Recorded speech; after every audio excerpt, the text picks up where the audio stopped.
Hello students, today let us discuss the poem called Quality of Mercy, written by William Shakespeare. Before understanding the poem, it's our duty to know about the poets.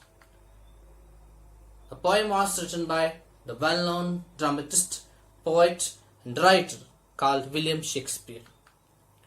William Shakespeare was born on April 23, 1564 in Stratford-on-Avon. He was regarded as the foremost dramatist of his time. His sonnets were composed between 1593 and 1601. The sonnets of Shakespeare, 154 in number, all written in the form of three quatrains and a couplet that is now regarded as Shakespeare. The sonnets fall into two groups. They are Sonnets 1 to 126, addressed to a beloved friend, a handsome and noble young man, and Sonnets 127 to 152 to a malignant but fascinating dark lady, whom the poet loves in spite of himself. Nearly all of Shakespeare's sonnets examine the inevitable decay of time and the immortalization of beauty and love and fight. In his poems and plays, Shakespeare invented thousands of words. His impressive expansion of English language, according to Oxford English Dictionary, includes such words as birthplace, bloodsucking, courtship, dewdrop, downstairs, radiance, schoolboy, stillborn, watchdog, etc. Shakespeare wrote more than 30 plays. These are usually divided into four categories: histories, comedies, tragedies, romances. His earliest plays were primarily comedies and histories such as Henry VI and the Comedy of Errors, but in 1596 Shakespeare wrote Romeo and Juliet, his second tragedy, and over the next dozen years he would return to the form, writing the plays for which he is now best known: Julius Caesar, Hamlet, Othello, King Lear, Macbeth, and Antony and Cleopatra. In his final years, Shakespeare turned to romantic with Cymbeline, A Winter's Tale, and The Tempest.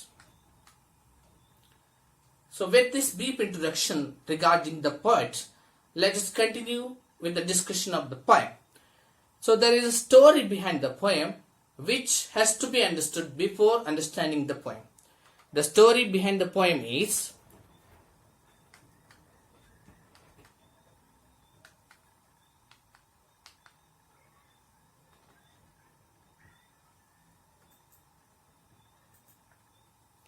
The Merchant of Venice. So there is a connection between the poem and the Merchant of Venice drama. The Merchant of Venice drama was written by the same Shakespeare. So poem is directly connected with this play because this poem is coming in this play only. The Merchant of Venice. Let us have brief story of Merchant of Venice so that we can understand the poem so easily. Antonio was a merchant of Venice. Bassanio and Antonio were friends. Bassanio fell in love with Portia. He needed money to court Portia. He asked Antonio for a loan. Antonio had no money to give Bassanio. So Antonio took a loan from Shylock to help his friend Bassanio. Shylock was a Jewish moneylender. He offered the loan to Bassanio and asked for a pound of Antonio's flesh if the loan wasn't repaid within 3 months. It means he gave the condition, the time bond of 3 months to repay the loan which was taken. Antonio agreed the bond and took the money from Shylock. Bassanio left for Belmont. He won Portia. She gave her a ring to Bassanio as a symbol of getting marriage. Antonio lost his all ships at sea and became bankrupt. Shylock demanded for the full payment of his bond. Antonio was unable to pay money to Shylock within the given time according to the bond agreed before. Finally, Antonio was arrested. Antonio couldn't pay the loan. Bassanio and Grassanio immediately came to Venice to help Antonio. Portia and Nerissa also came to Venice in the disguise of lies. This point has to be remembered here. Portia came to Venice in the disguise of liar only to save Antonio from the clutches of Shylock. In the court of Venice, Shylock demanded Antonio's pound of flesh. The Duke sought legal advice from the liar. The liar was Portia. There, Portia was the liar in disguise. Portia pleaded Shylock to have mercy on Antonio. Bassanio offered more money than the debt, but Shylock refused to accept that. The liar, that means Portia, explained that the bond was for the flesh but not for a single drop of blood. So Shylock couldn't collect the pound of flesh. Thus, Portia saved Antonio from the danger. So this is the brief story of Merchant of Venice. So the poem is directly connected with this drama because in this drama the poem appears. In the poem, Portia requests the Shylock to show mercy on Antonio. Now let's have a kind of introduction to the poem. The poem is taken from the Act 4, scene number 1 of Shakespeare's drama, The Merchant of Venice. So students have to remember this thing before writing a summary of this poem. So this poem is taken from Act number 4 and scene number 1 of Shakespeare's drama called Merchant of Venice. It is the speech of Portia towards Shylock. Here, Portia explains the greatness of mercy to Shylock. Portia explains or describes the importance of mercy to Shylock. She appeals Shylock to show mercy on Antonio.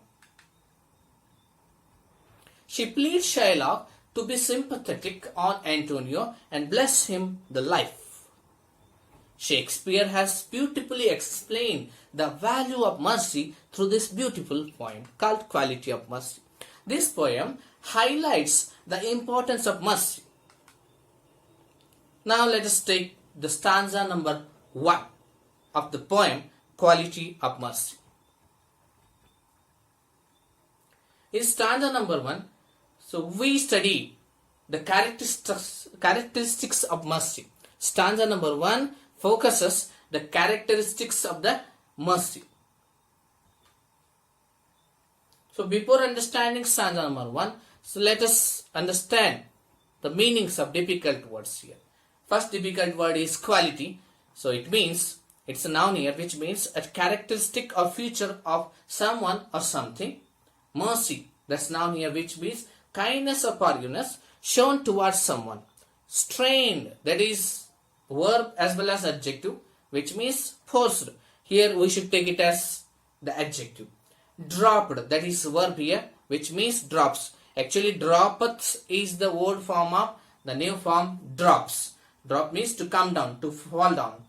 Gentle, that is an adjective here, which means calm, kind or soft. Now let's continue with the discussion of the difficult words which come in the first stanza. Heaven, that is noun here, that means the place sometimes imagined to be in the sky where God or the gods live and where good people are believed to go after they die so that they can enjoy perfect happiness. Next word is beneath, that's preposition here, which means in or to a lower position than under or under. Twice, that's predeterminant here. It can be also used as adverb, that means 2 times. Blessed, which means blessed.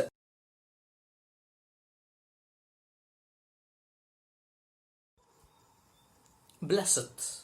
This verb here, which means to bless. Here it is blesses. Blesseth is the Old English, bless is the New English form. Tis. Short form of it is. Tis means short form of it is. Mightiest, which is an adjective here, that means very large, powerful and important. Now let us read the stanza number 1 aloud. Quality of mercy is not strange, it droppeth as gentle rain from heaven. Upon the place beneath, it is twice blessed. It blesseth him that gives, and him that takes. 'Tis mightiest in the mightiest, it becomes. Now let us understand the meaning of the first stanza. Mercy is natural and divine quality. Mercy is the natural quality. It is having the divine characteristics. It cannot be shown by anyone possibly. So nobody can force others to show mercy. We cannot force anybody to show mercy. Mercy should be expressed very freely. So we cannot force anybody to show mercy, or we cannot force ourselves to show mercy to others.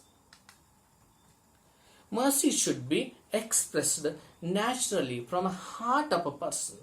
Mercy should be shown very naturally from the heart of a person. One must show mercy to others very freely. Mercy is compared with the divine rain from heaven. Mercy comes like a gentle rain from the heaven which drops down the earth. Both divine rain and mercy cannot be created artificially. Gentle rain increases the productivity of the earth. In the same way, mercy benefits and blesses all. Mercy is double blessed. It always blesses two people. Mercy blesses two varieties of people always. It blesses its giver and its receiver.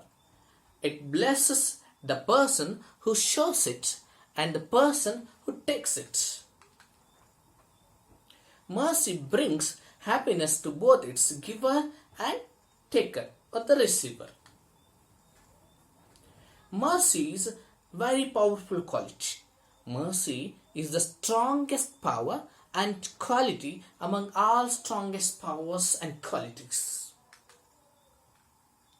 The figure of speech, simile, is used in the first two lines. That student have to focus. Student should focus here that the simile, the figure of speech simile, is used in the first two lines of the poem.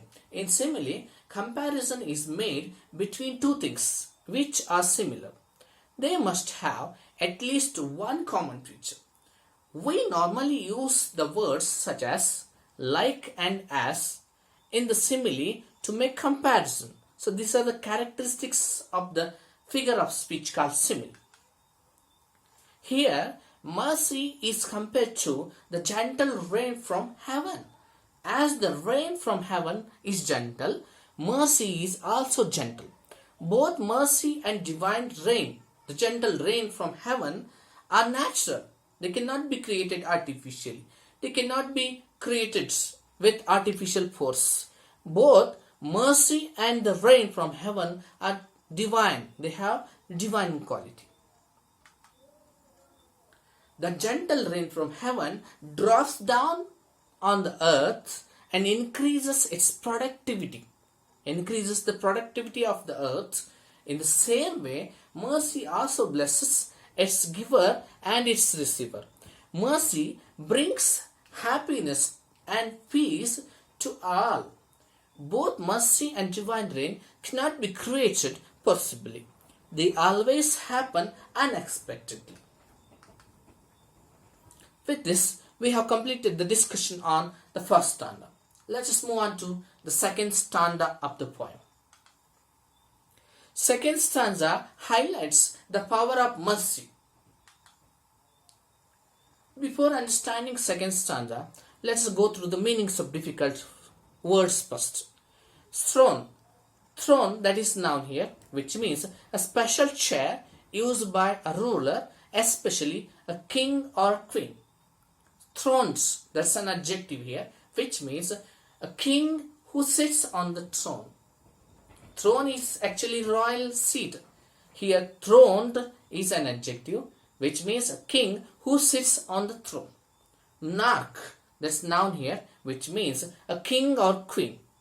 Crown, which is noun here, that means a circular decoration for the head, usually made of gold or jewels or precious stones, and worn by a king or queen at official ceremonies. In simple sense, we can understand the crown as royal headwear. Scepter. Scepter is noun here, which means a decorated rod carried by a king or a queen as a symbol of power. So, scepter means a rod, the royal rod, which is carried by a king or queen as the symbol of the power to rule the country. Force, that's noun here, which means physical strength or power, or a person or a thing with lot of influence and energy. Temporal, that's an adjective here, which means worldly power. Attribute, that's noun here, which means quality or the character. Awe, that's noun here, which means a feeling of great respect, sometimes mixed with fear and surprise. Majesty, that's royal power here, which is noun, wherein, that is adverb here, in which means in which or in which part. Doth, again it is old English word. In New English we are using does for it. Dread, that is threat, which is noun here. Fear, that's also noun here, which means an unpleasant emotion or thought that you have when you are frightened or worried by something dangerous, painful or bad that is happening or might happen. Above, that's preposition here, which means in or to a higher position than something else, or more than an amount or a level, in or in a more important or advanced position than someone else. Sceptered sway, that's noun here, which means a control or influence, the control or influence using the royal power, or temporal power, or worldly power, or royal power, or power of a king to rule his kingdom. Sceptral sway, that means the control or the influence that the king holds while ruling his country. Now let us read stanza number 2 aloud. The throne monarch better than his crown, his scepter shows the force of temporal power, the attribute to awe and majesty, wherein doth sit the dread and fear of kings. But mercy is above the scepter's sway. Now let us learn the meaning of second stanza. Mercy suits the best to the king. Mercy suits best to the king. Mercy looks better in a king than his crown. It means mercy looks more beautiful for a king than his crown.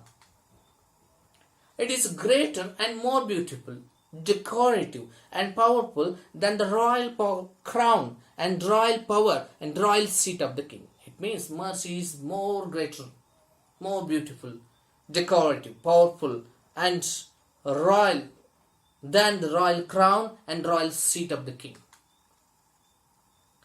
Mercy is more superior, powerful, respective, honorable, impressive and beautiful than king's scepter. It means mercy is more important, more valuable, more precious than the power of a king to rule his country, than king's scepter, than king's crown, royal power, throne, everything else that king has. The emperor creates fear in the hearts of people using his royal power, scepter and worldly power. King uses The emperor, monarch, creates fear in the hearts of people using the royal power, his scepter, and worldly power. It means the royal power, scepter, and the worldly power of a king creates a certain kind of fear in the minds of the people who are living in his kingdom. People of his kingdom fear about king's great earthly power. People of the kingdom who are living in king's kingdom, they feel fear because of the great power, the sceptered power, earthly power, the royal power that the king has in his hands. Mercy is above all these earthly powers, scepter and throne and crown of the king. Mercy stands very higher than the royal power of a king to rule his country, than his scepter, than his earthly power, than his temporal power to rule his kingdom. It means mercy is above all the royal powers that king holds to rule his country. With this, we have completed the discussion on the second stanza. Now let us move on to stanza number 3. Stanza number 3 focuses on the divinity of mercy. We are going to study the divinity of mercy, the godliness of mercy, and third stanza. Before understanding the third stanza, let us go through the meanings of difficult words first. Enthroned, which is verb here, that means seated. In simple words, we can say to sit. Attribute, that is noun here, which means quality or character. Earthly power, that's noun here, which means temporal power or worldly power or royal power or power of a king to rule his kingdom. Deaths, again it is old English. The new English form of this word is does. That's verb. Likest gods, which means like that of gods. It means similar to the gods. Seasons, which is verb here, that means tempers, or to heat and then cool a metal in order to make it hard, or to improve the flavor of savory foods. So here we can understand the meaning of the word season in this way.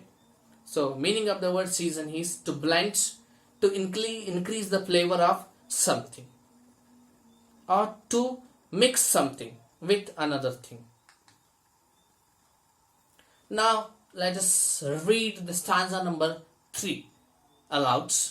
It is enthroned in the heart of kings. It is an attribute to God himself.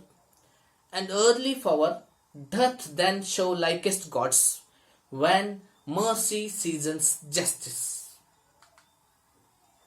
Now let us learn the meaning of the third stanza.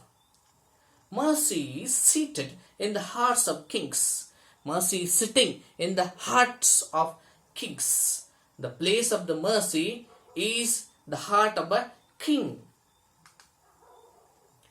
It is one of the special qualities of God himself. Mercy is divine quality. It is the quality of a God. King must be sympathetic and merciful towards his people. King should show mercy to his people who are living in his kingdom. King's earthly power becomes divine when he shows mercy to others. When king shows mercy to others, his royal power is converted into a divine power. Emperor must express mercy to his subjects and give justice to them. It's a duty of emperor to show mercy, to express mercy to his subjects and give justice to them. King gets the quality of God and becomes godlike person by providing mercy and justice to others. King stands equivalent to God by showing mercy and justice to others. So when king mixes mercy with the justice and shows and provides mercy and justice to others, he becomes a godlike person. King's power becomes divine. It becomes godlike power when he blends justice with mercy. So when king blends justice with mercy and provides mercy and justice to others, his royal power becomes divine power. So with this, we have completed the discussion on all three stanzas of the poem successfully. As we know that every poem comes with a message. So this poem has brought so many messages to us. Let us go through the messages that the poem gives to us. Mercy is one of the greatest qualities of the God. It is very important for us to have mercy in our life. We must express mercy to the needy and troubled people and help them. We can get the blessings of God by showing mercy to others. So when we get the mercy from the God, so when we show mercy to others, then only we get the mercy and blessings from the gods. We must show the value of mercy to others. We must know the value of mercy ourselves, and we must explain the value of mercy to others. We should develop mercy in our minds, and we should help others to know about mercy. We should develop mercy in others' mind also. We can get the mercy from others when we show mercy to others. When we show mercy to others, then only we'll be able to get mercy from others. Mercy benefits its giver and its taker. Mercy spreads happiness and peace everywhere. Mercy spreads happiness and peace everywhere in the world. We become godlike people when we actually express our mercy to others. When we show mercy to others, we become godlike people. With this, we have completed the total meaning, summary and message of the poem called Quality of Mercy successfully. If you have enjoyed this video, please subscribe, like and share my video. So give your valuable feedback in the comment box. Thanks for watching my video so patiently. Thank you one and all.